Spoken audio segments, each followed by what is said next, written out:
je me réveille à 6 heures pour dessiner au calme et j'aime bien en fait travailler le matin.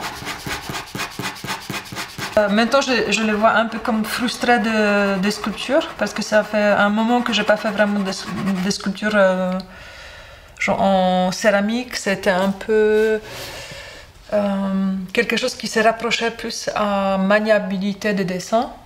Et en fait en dessin j'ai l'impression que je sculpte. Et je crois que je suis un peu à la recherche d'un matériau qui peut me donner cette satisfaction.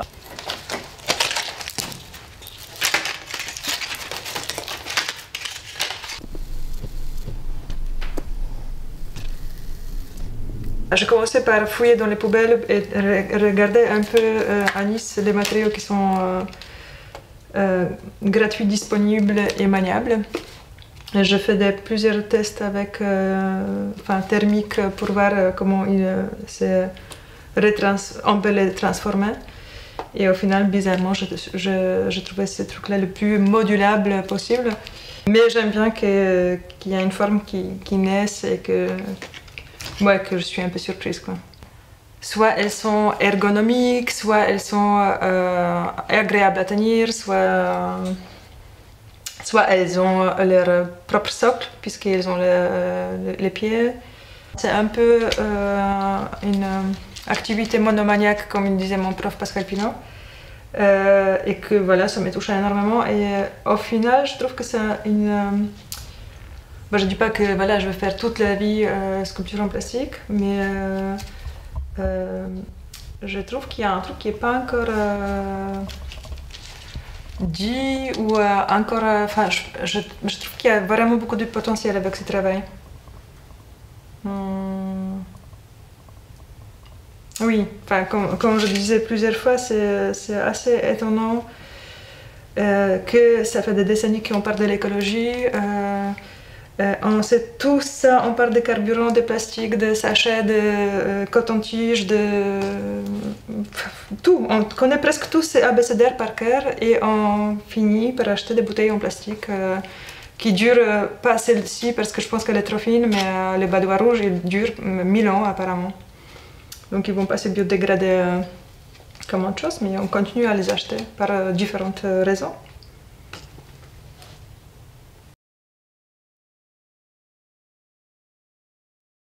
Ça, c'est une sculpture en céramique récupérée dans les bacs où les étudiants, les personnes laissent les déchets en fait, à l'Académie des Beaux-Arts à Saint-Josse. Je pense que la céramique, après il faut être patient parce que ça rétrécit, ça prend du temps, ça s'affaisse, elle change aussi au fur et à mesure, donc elle ne reste pas comme tu l'as fait, comme tu voulais. Ou ça demande vraiment des années de travail et patience.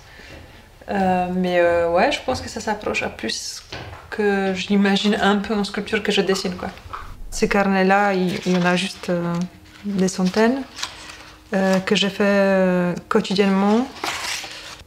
C'est un peu comme des post-it, en fait. Tu vois, c'est petit. Encore là, c'est vraiment un mini carnet, quoi. Donc c'est vraiment comme un post-it. Donc genre, tu oublies pas, quoi.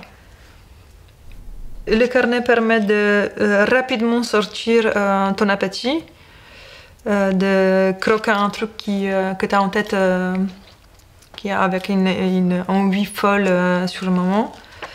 Et les grands formats, ça permet un peu de t'étaler, quoi, d'avoir un bon temps pour les faire.